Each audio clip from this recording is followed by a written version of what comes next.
Hi, I'm Paul Pakusch. This is a new program I'd like to bring you every 2 or 3 months here on your local public access channel. Aviation Highlights is a program about aviation in and around the Rochester area.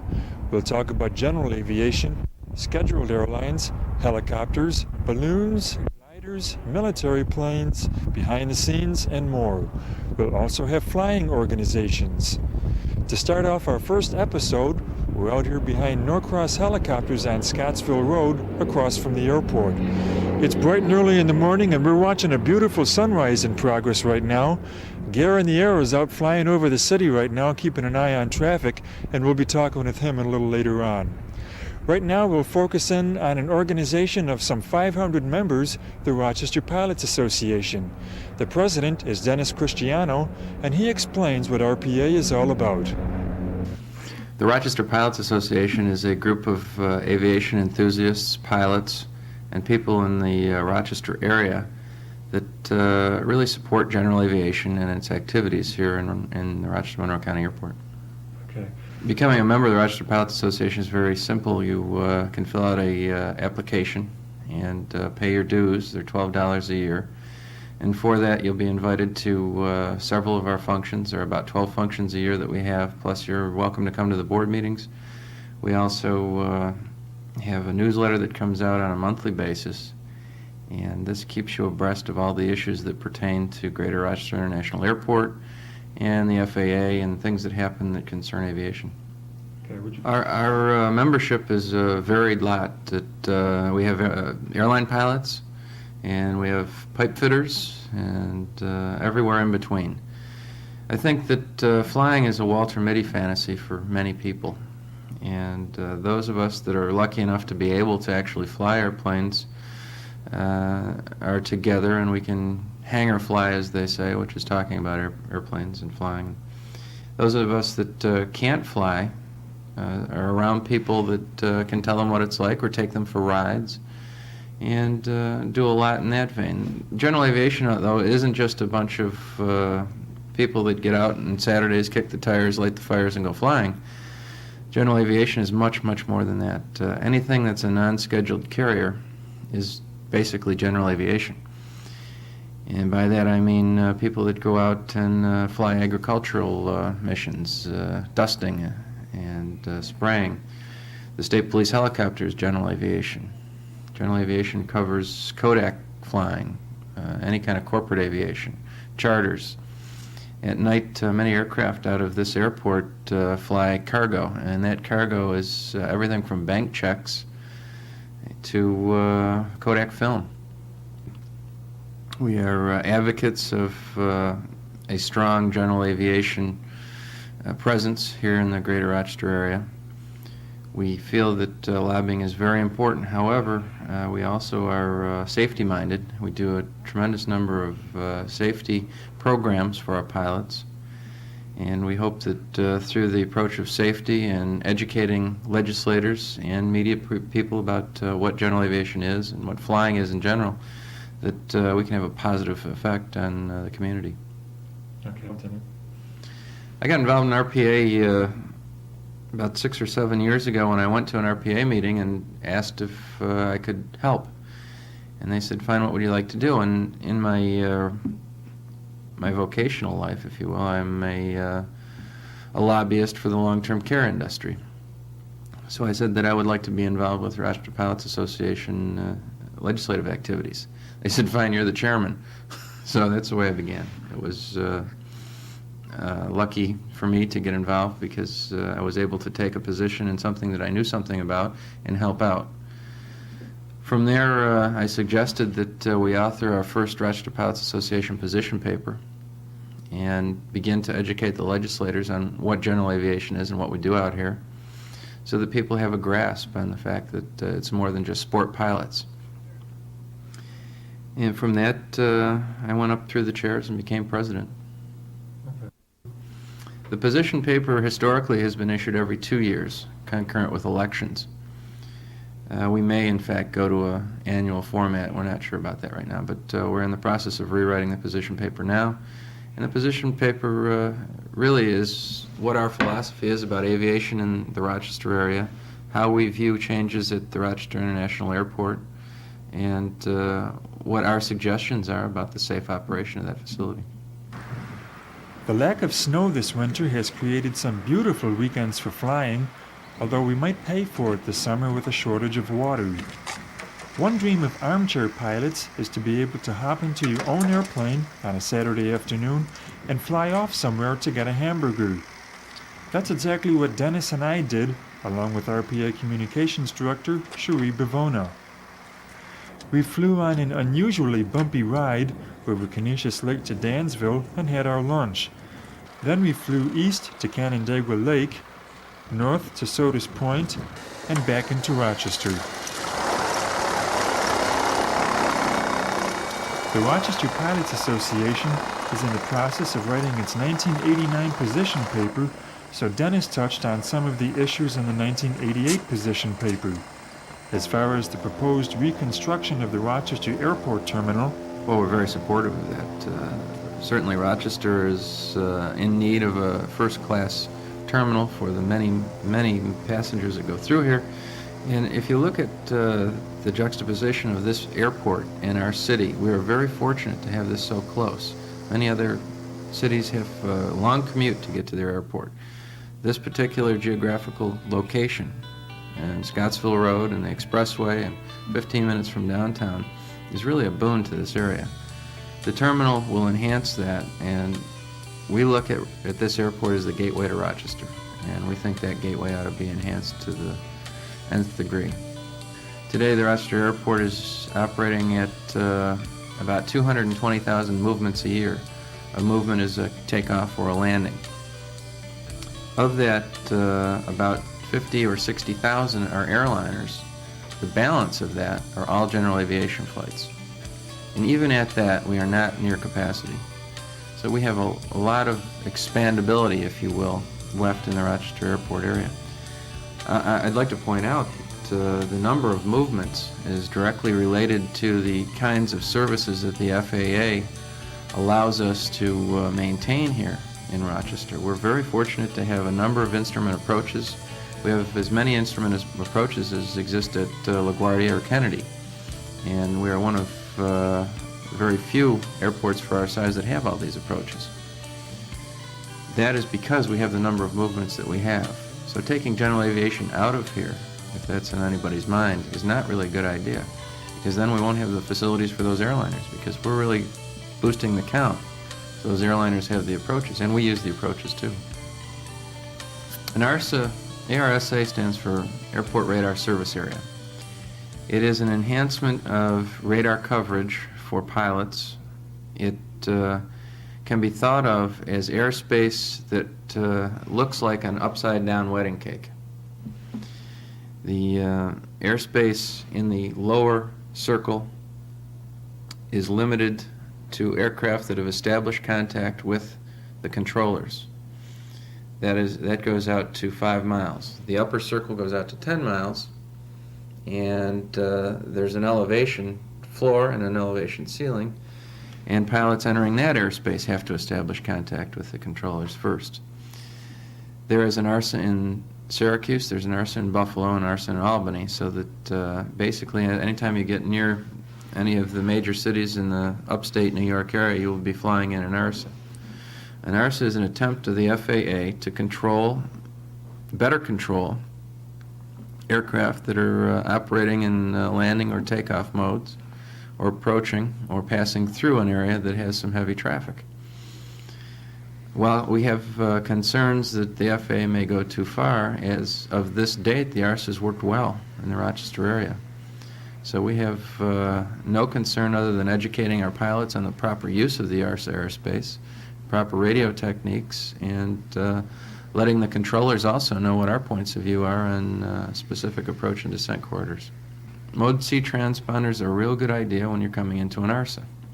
Mode C transponders are an instrument that is carried on board the aircraft. Back in World War II, it was called IFF, Identification Friend or Foe, and it was a major advance back in the early 40s in electronic technology for aircraft. Today that's been refined to the point where what you carry on board the airplane is a little black box that has a series of numbers in it, and you can dial in a number from 0000 up to 7777. And before you take off, you are given that code. You crank it into the transponder, and that will identify your aircraft individually on a radar screen to a controller. If you have Mode C, that is another add-on part of a transponder that will also give your altitude, so that the controller will see you in more than one plane. He will see you in azimuth, he will also see you in altitude.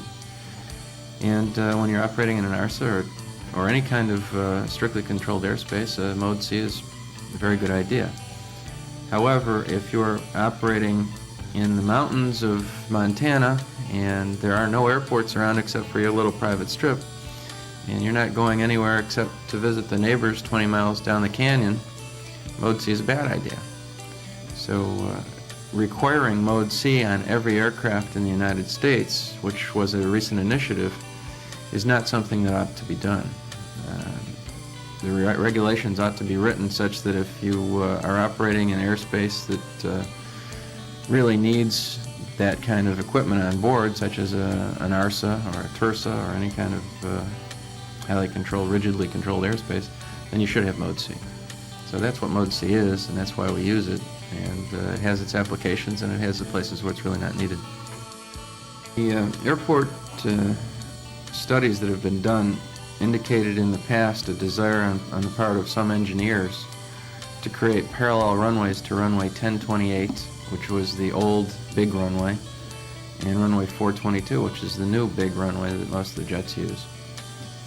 The general aviation runway is 725. It's about 4,400 feet long, it's 150 feet wide, it's in good condition, and it's an excellent training runway because the student pilot out there has a lot of room to move around and to make approaches in windy conditions. And so we would hate to see runway 725 lost. It would be a very expensive undertaking to replace it, and a great loss to the aviation community not to be able to use it anymore. Runway 725 is located on the airport on the south side of the field.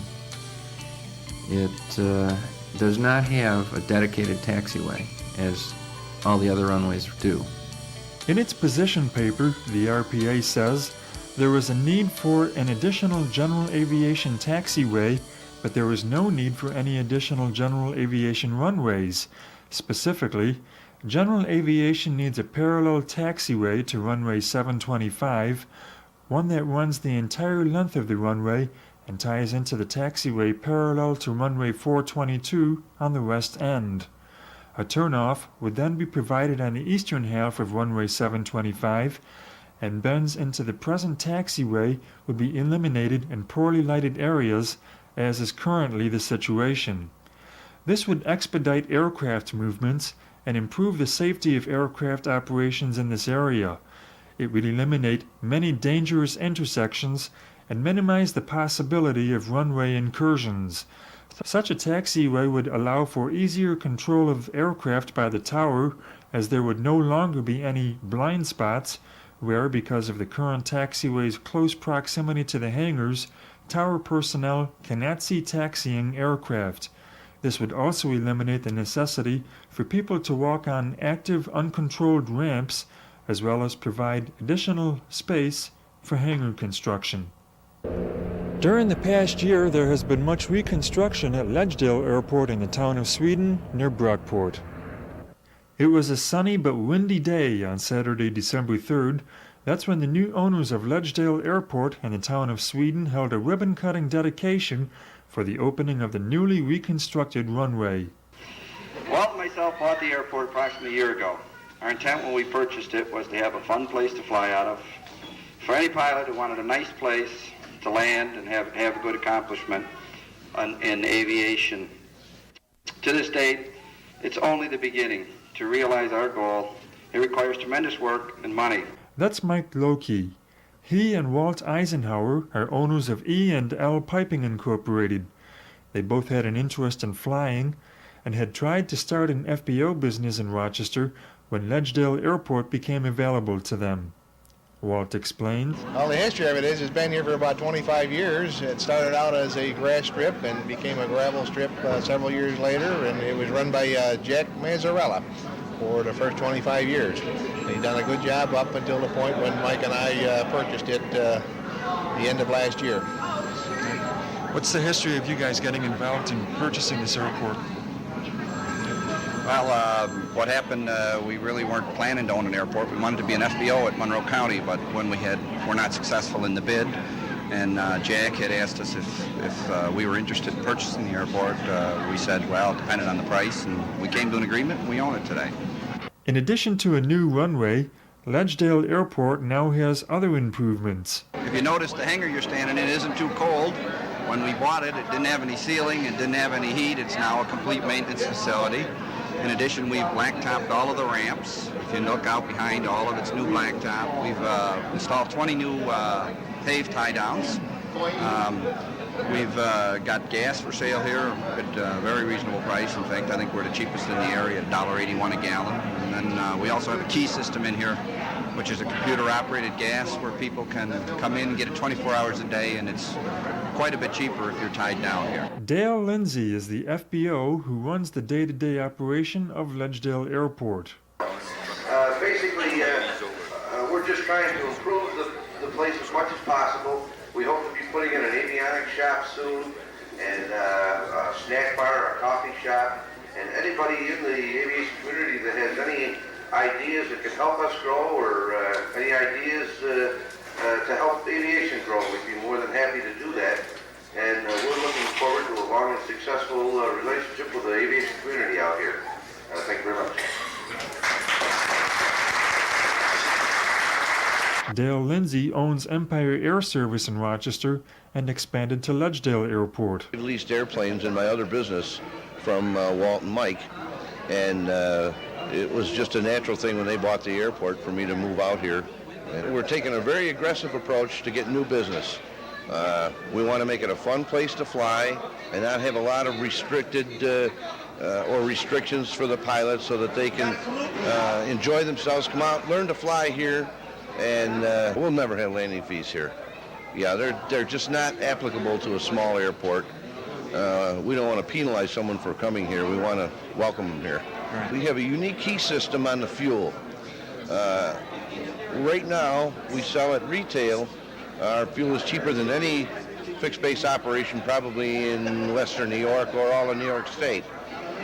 In addition to that, if you buy fuel in advance, we issue you a key, and then you get fuel down as low as $1.60 a gallon, which is nearly 40 cents a gallon off of the current retail price of other fixed-based operations.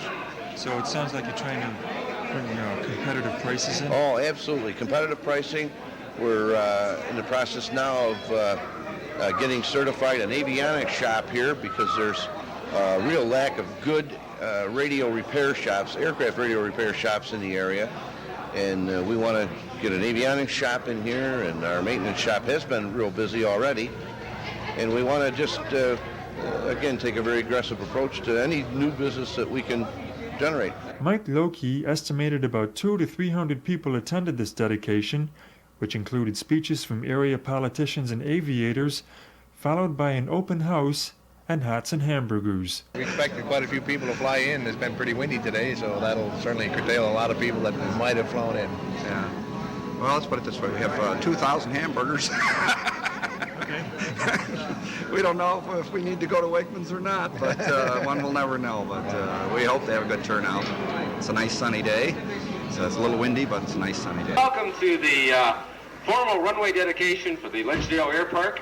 By way of introduction, my name is Glenn Cook. I'm the Executive Director of the Genesee Finger Lakes Regional Planning Council, a 9-county consortium which has long been involved in the development of general aviation facilities in our 9-county area. We are very pleased to be here today with you and with the owners of the new Ledgedale Air Park. We've come a long way in this facility. It's been roughly 10 years in the planning process. Next, Assemblyman Stephen Hawley. And this is awful close to my heart. Aviation. I've been interested in it personally for seems like 100 years, going back to Gil Chapel in Batavia when he had a vision, and we had a little tiny grass strip in Batavia, and he eventually built it up to something about like this. And to see guys like Jack Mazzarella, who came to us a few years ago, and looking forward to fixing up this strip, and we tried to get some federal money and some state money, and we finally did for private ownership airports, which had been only for public-owned airports. Anyway, people with vision is what makes this country great, and certainly Jack and Walt and Mike have carried through with this. And I stopped over this spring when it was the summer when a lot of mud out here, and I didn't think it would ever come up together, but it looks great for you guys, and I want to congratulate you very much, and I'm sure your future is extremely bright here on the west side of Monroe County. Thank you very much, Glenn. Thank you, Assemblyman. Next, from Beechcraft Aero, Al Tevells.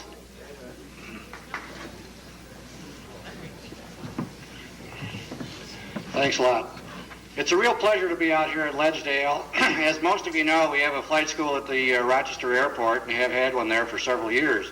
But in order to accommodate all the folks out this way who really want to learn how to fly, we decided to put in a satellite airport facility here in our flight school in the adjacent building to the hangar. Please feel free to call on us and visit with us. I want to thank Dale and Mike and Walt for the opportunity to be able to place a good flight school here, and my instructors, Doug and Pete and Bill and Russ, they're all here ready to talk to you about flight training. We want to welcome all of you out to learn how to fly if you already are not a pilot.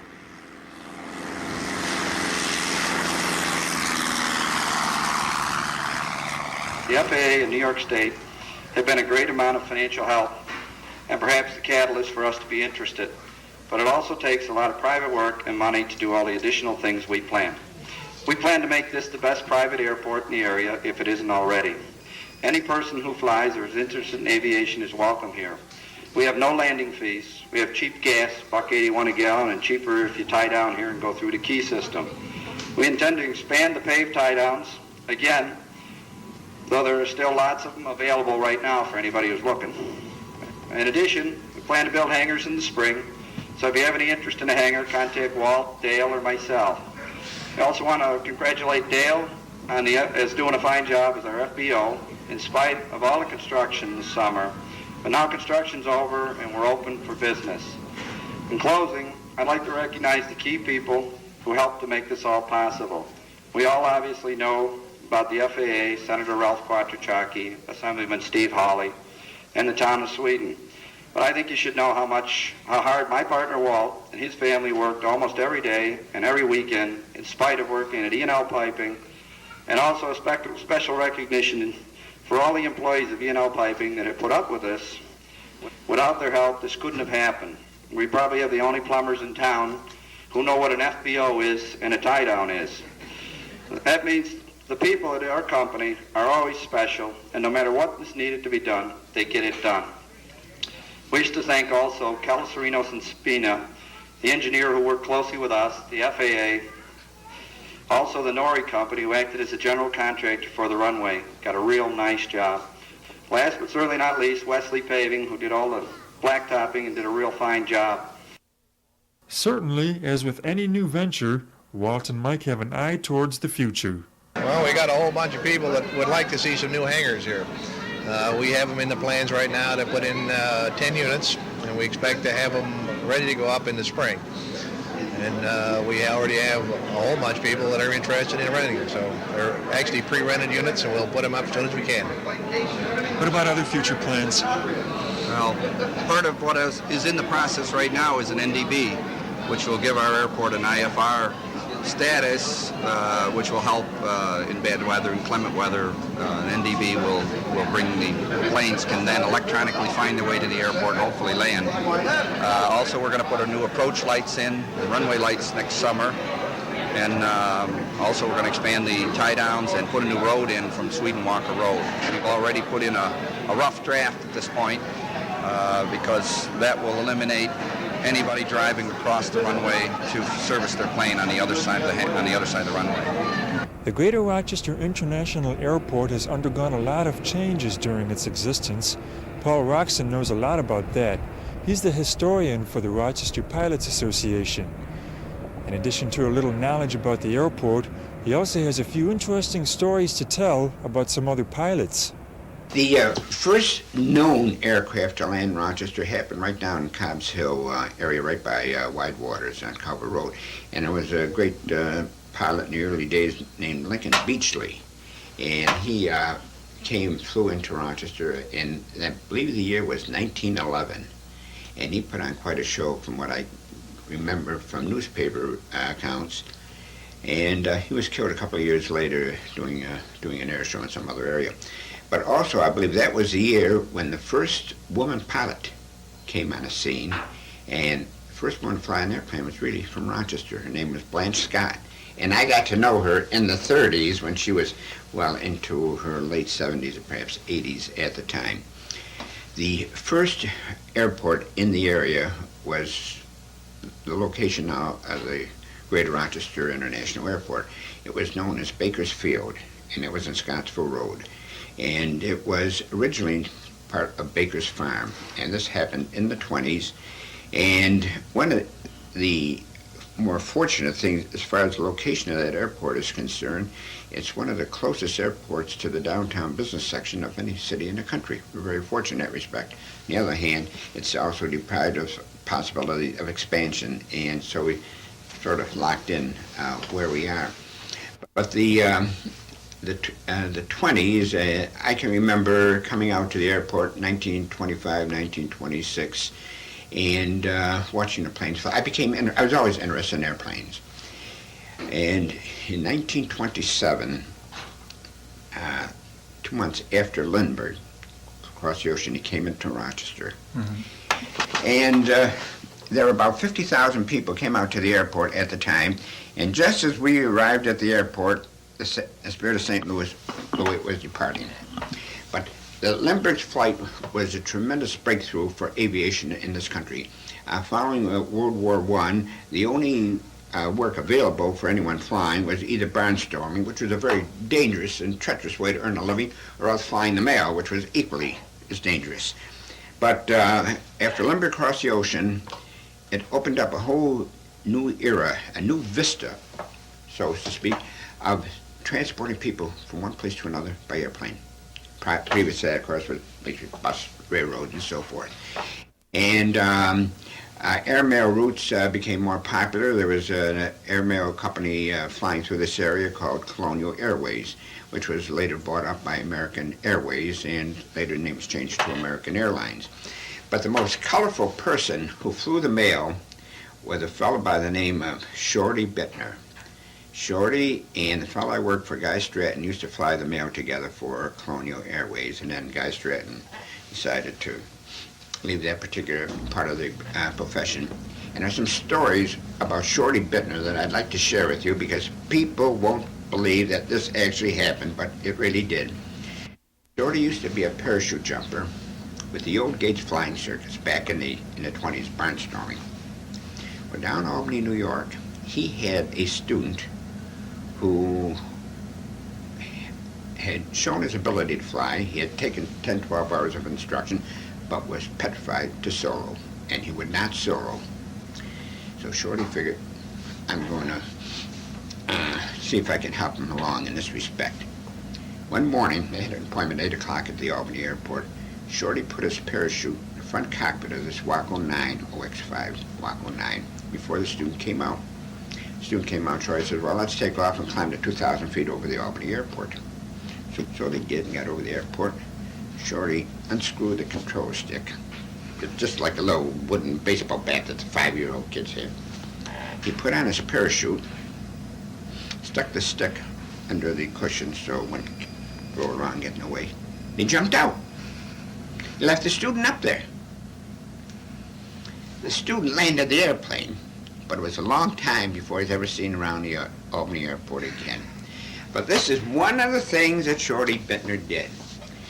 When he became an airmail pilot, there have been many stories written about This particular incident has been placed out in the Midwest, it's been placed in Pennsylvania. It happened right over Montezuma Swamp. Shorty was flying the mail one night in this Pitcairn mail plane.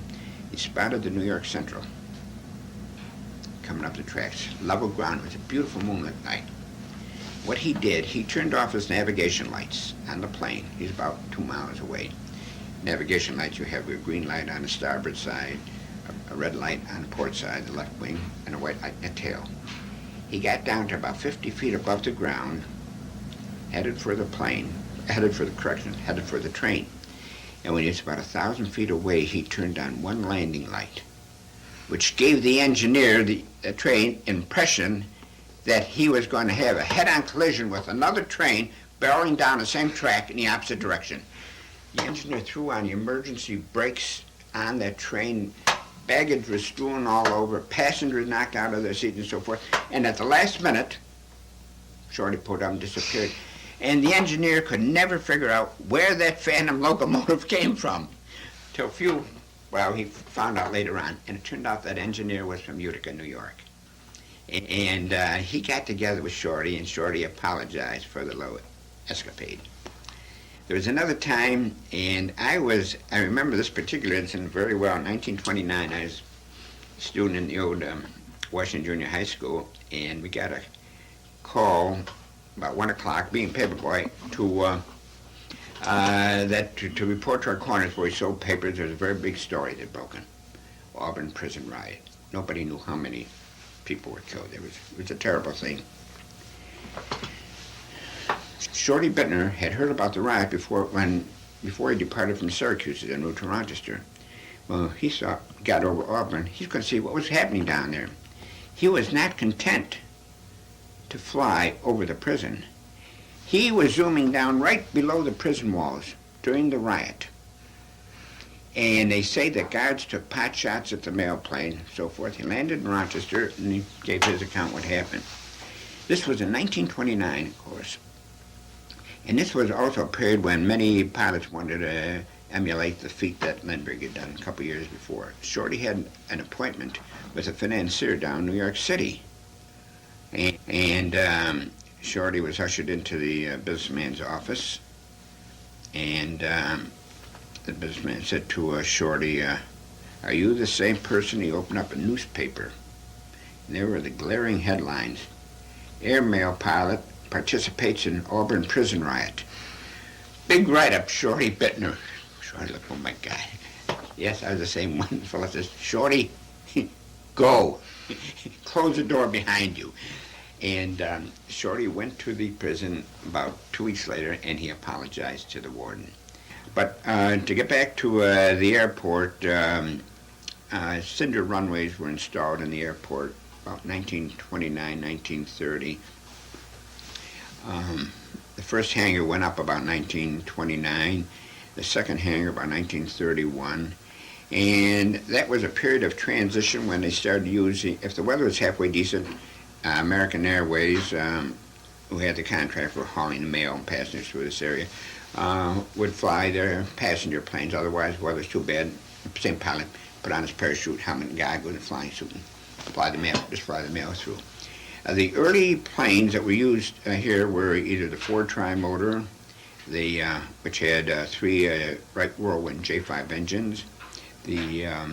As Stinson came out with a T3, also Tri-Motor that had carried about 9 passengers, came out later on with a Model U, which was a little more refined. And those planes would cruise, I would say, somewhere near about 100 miles an hour. And in the wintertime, not too many people use the airlines. There was no radio communication at all in those days, and what would happen if there were no passengers to get off at Rochester, but there might be a possibility of some passengers to get on, they had 2 yellow boards, and if the pilot would fly over the airport, if the boards were laid out in parallel to each other, that meant pass over, no activity here. But if they were across purpose of 90-degree angles, that meant you have a passenger or 2 passengers to pick up here, and the pilot would land. So radio communication was basically in its infancy at that particular time. We were in the midst of a depression then, and business was very bad. I'm Ray Highland, who became one of the most successful pilots in the country, built up a big flying service. He used to carry passengers here, and there was a time if he wanted to have his suit pressed, he had to wait in the back of a tailor shop on Charlotte Avenue because he didn't own another pair of trousers or another suit. And that was the type of thing, and that was not unusual, by the way. Aviation was hit pretty hard. Paul Roxin will have more stories to tell about the old days of aviation in the next edition of Aviation Highlights. Right now we're going to go back to 1987 for the air show held by Camp Good Days and Special Times.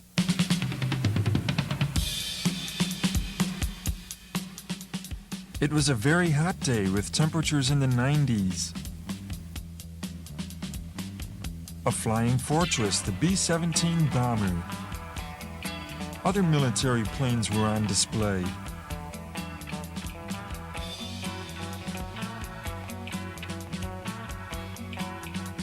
The world's smallest jet. A DC-3.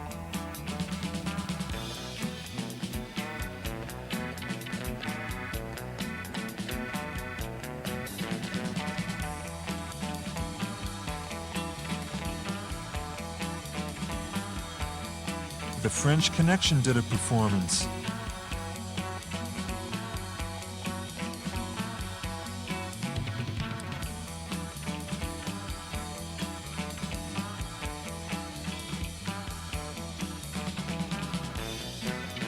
So did the Ray-Ban Air Team.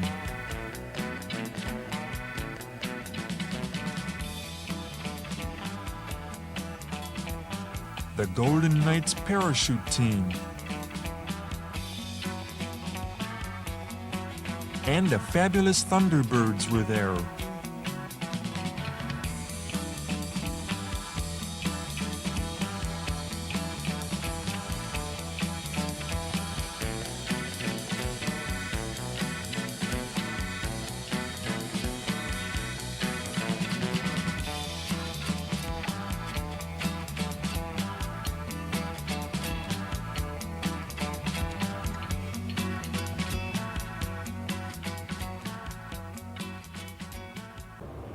That sun should be coming up just about any time right now. It's bright and early in the morning, and we're at Norcross Helicopters on Scottsville Road.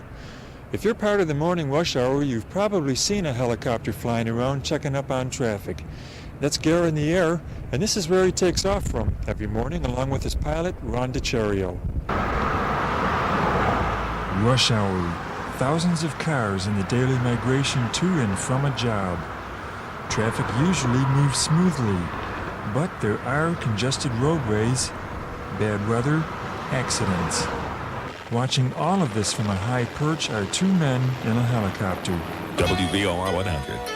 Just about 7:31. Let's check things out with Gary Chard. What's happening, buddy? Thanks, Tony. We got a problem on 390 southbound, first and Ridgeway Avenue. Captain Friendly of the Johnny Antonelli Firestone Courtesy Cruiser helping out there. Then out by Chili Avenue in the right lane, we've got a minor accident that's blocking the right lane. We have a backup on 390 southbound from the Weston interchange, headed out toward Chili, so expect some stop-and-go conditions there. And on the Clinton Avenue exit from 490 westbound into downtown Rochester, South Clinton Avenue, left lane, disabled vehicle, traffic slow coming in from the city route.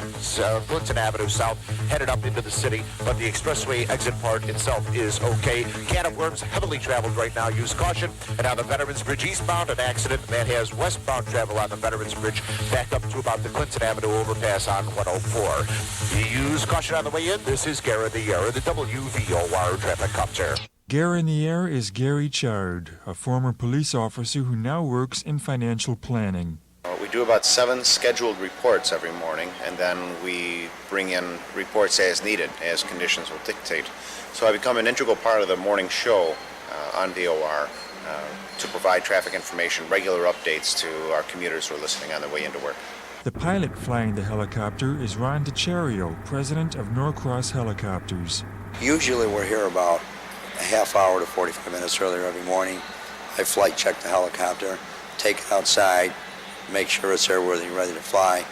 We then call for our clearances. We have special clearances to fly in and around Rochester.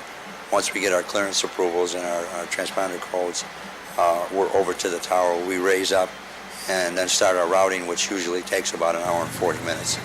And we fly all the expressways in any areas that we hear are problem areas or any areas that we see are problem areas. We're on with radar all the time. We're either monitored by radar, departure control, or traffic, and we call clearance across runway 22, runway 422, across runway 28. So anytime we are coming across any flight path into one of the runways, we have to get a clearance across. There are times when we're put on a holding pattern, and there are times when we cannot cross that runway. But I'm on constant radio with the tower, so that we just can't fly where we want. We have to get permission to fly in the areas we fly. Expect some slower speeds on the roadways this morning, and already there's a moderate to heavier traffic volume through the Can of Worms area. Now at around 441, there's some slow speeds. East Avenue and Elmwood Avenue is a little bit slow, but over on the east side here, where there's an occasional snow squall, we are finding road conditions to be much improved over what they were yesterday. Downtown Rochester appears okay, and Captain Friendly and the Johnny Antonelli Firestone Courtesy Cruiser just ran across a vehicle spun out on Route 390 in the southbound direction between Ridgeway and Lexington. The vehicle's in the center median at this time. The traffic speeds are slow, and there's snow squalls over in that area as well, so expect some slow speeds and give yourself a good extra 15 minutes of traveling time and extra braking room on the roadways too. Buckle up on the way in. For Rochester Tel Mobile Communications, this is Gary Chard in the WVOR Traffic Copter. A long time ago, working with WVOR, Mr. Jack Palvino and I had sat down. We had an agreement, and we did it verbally without contract. We decided that we were going to try an aerial survey, and if the survey continued to work, that we would continue the survey for as long as it had an interest and an impact. And that's 10 years ago. In March, we'll have 10 years in aerial traffic reporting. I asked Gary Chard how he became Gare and DiChario. Well, it's a funny question. It's kind of a long story, but basically I was a police officer at the time. And while I was a police officer, the management at VOR had changed, and they were looking for someone who had knowledge of the roadways to report traffic conditions from a helicopter. It was a new thing to Rochester. So I interviewed along with several other people and ended up with the opportunity to do it, and have had it for just about 10 years now. I gave up the police force about 3 years ago. I just needed an opportunity to expand what I was doing professionally, so I moved on to doing work similar to what you're doing for the city of Rochester. I was a telecommunications officer there for a few years before going into my current endeavor. Currently, I'm working with people to help secure their financial futures. I'm doing financial planning and financial advisement work with the Central Financial Group out of Midtown. People like the direct communication from helicopter to them. They feel that they're getting firsthand observation, firsthand information, and as a result of that, find it to be highly reliable. Then, of course, occasionally I'll goof up. I'll miss something that'll happen just after we go by or while we're on the other side of the city, and I won't have an update immediately about that. But when that happens, then we try to correct it. We do have a ground link. We have our Captain Friendly cruising around in the courtesy cruiser, and so he'll fill me in a little bit on what he's experiencing on the roadways, and then it helps us monitor what's going on from the air. I think we have a large enough listening audience of commuters and people while they're still home prior to commuting that if we put out a report that there's a specific problem in an area and that we're looking to use alternate routes, we're noticing an increased traffic volume. And while we're not the only ones doing that, I think we have a large enough impact that people recognize and use the information from the reports to their benefit. Most of the time, Ron and Gary are able to go up in the morning, but once in a while it simply isn't safe to fly in the helicopter due to bad weather. We lose very few days. We probably realistically only lose about maybe 3 to 5 days a year because of weather. One of the days that we would lose would be a freezing rain. Not many aircraft like flying in freezing rain, and a helicopter likes it even less. So if we have a freezing rain, we won't fly. Most of the time, I don't think we've ever been down because of winds, and I really don't think we've been down because of snow unless it's been a really bad storm. But we may average 3 to 5 days, and usually our show rate is about 96% of the time. I do them by telephone, and I generally do my research through local police agencies, find out what the road conditions are as they see it, and then use that as my resource for putting my reports together. That, my own experience, helps me formulate a report that's relatively accurate.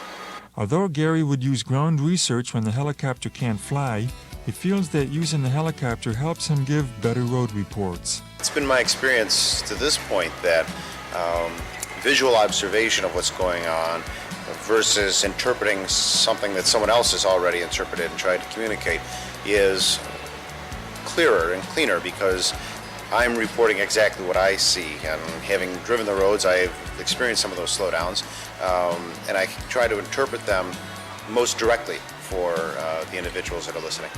But what about the poor guy who's already stuck in that mess? I get a lot of that. The best we can do really is to offer alternate routes, and hope that people are listening regularly enough to catch the information as it progresses through the morning.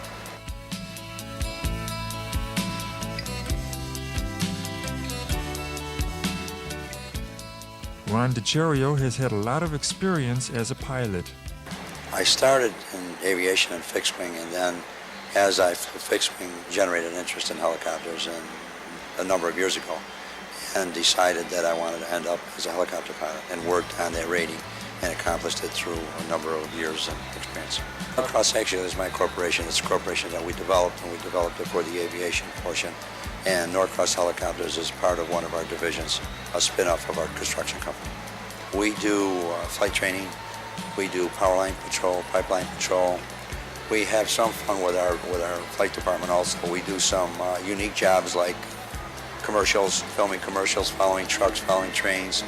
We do commercials for larger organizations sometimes that are shown. I did one for Cinemax where balloons were ascending one time about 3 or 4 years ago, which was fun, chasing some balloons and getting a Cinemax commercial when it first started. But we do a number of different things. We're an air charter service. We're a 135 service. So we can do anything from flight training to commercial operations to transportation to aerials to power line, pipe, gas line, a number of different things.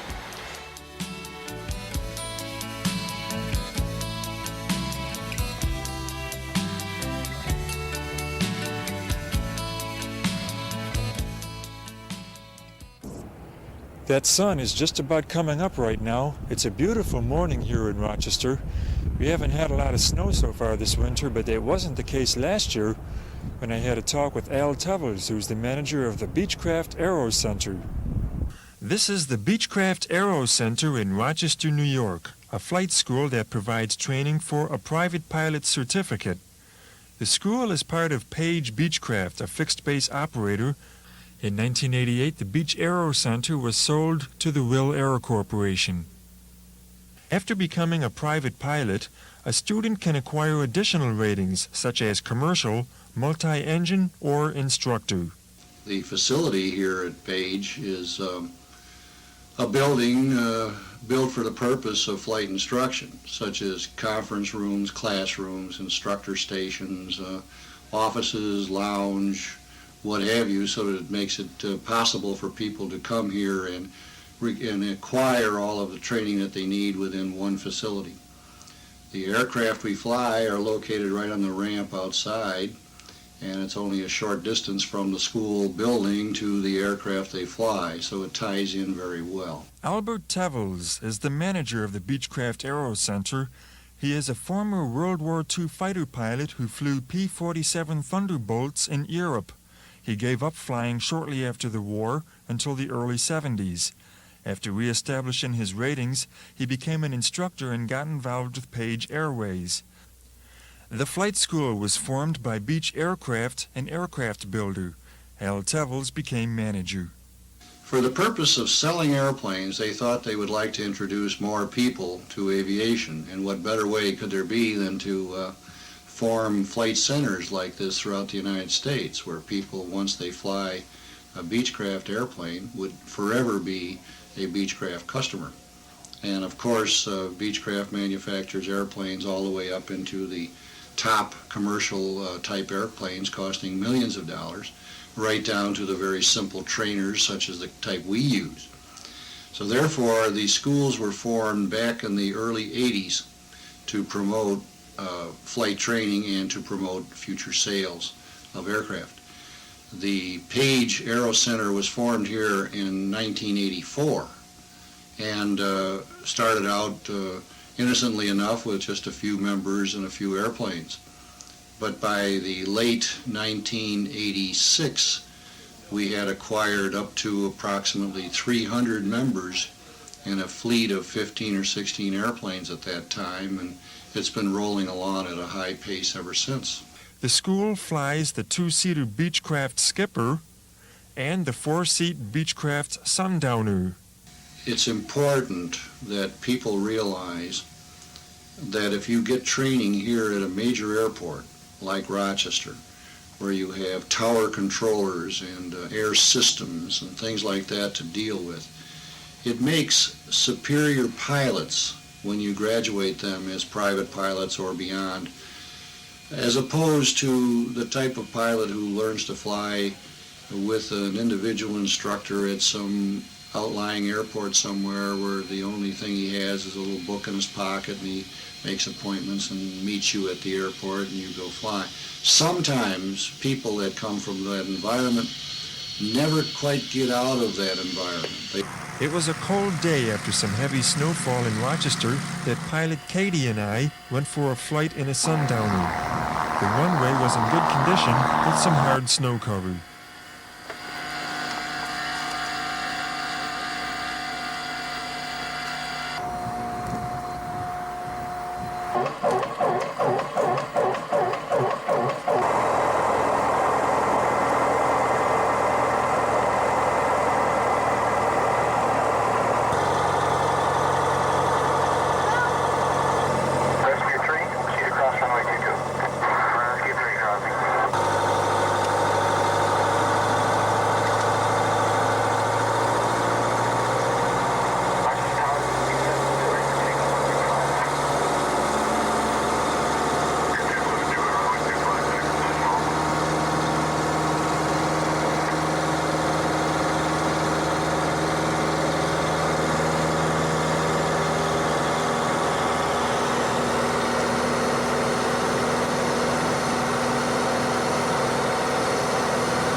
Katie is one of the Beech Aero Center's pilot instructors.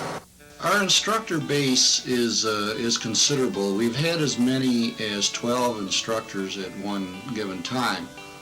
Most of our instructors come from what you might call a pool of young people who are aspiring to be professionals in aviation. And about the only way they can do it is to acquire all of their flight ratings early on, right out of high school, college, what have you. And then to proceed as an instructor for a few years in order to develop hours and experience. Once they have the number of flight hours that looks good on a resume, then they start applying to all of the charter, corporate, airline type people that are known. And surprisingly, everyone who's ever applied from here has gotten employment in the aviation industry. The area near the airport where we were flying was clear, but there were scattered snow flurries a few miles away that can easily be seen at the top of the screen. Some of my instructors come from the universities where aviation is a major. Embry-Riddle in Florida and Arizona, Ohio State, Kent State, Penn State. These various universities have aviation as part of their program.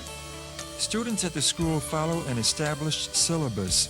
With the high turnover of instructor pilots leaving for better jobs in aviation, a new instructor pilot can easily pick up where the previous instructor pilot left off in a given student's syllabus. So we've attracted the people in Rochester to a good facility offering good airplanes and good training here at the airport.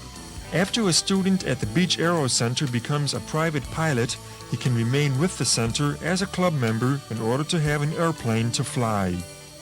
We encourage members to team up and fly weekends and what have you to various centers like Dayton to the Air Force Museum, to Washington to the Air and Space place. So we have people that get together and go to various functions like that.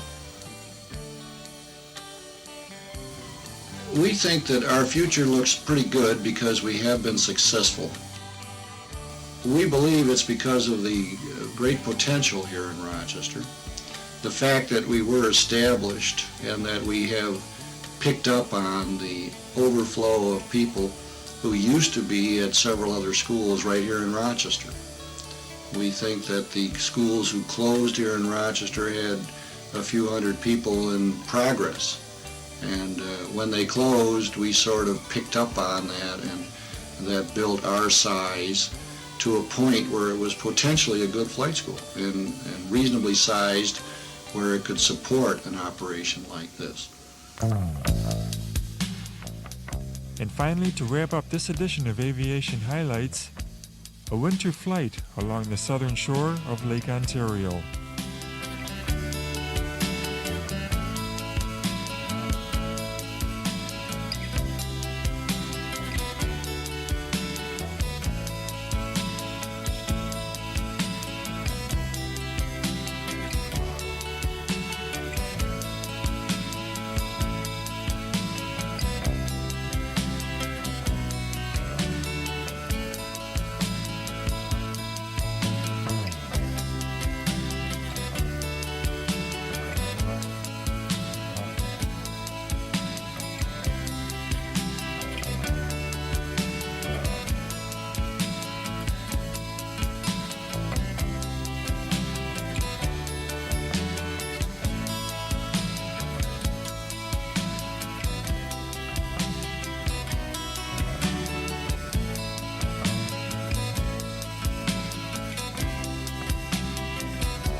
Well, that'll just about do it for this first episode of Aviation Highlights. My name is Paul Pakusch, and I'd like to bring you this program every 2 or 3 months or so here on your local public access channel.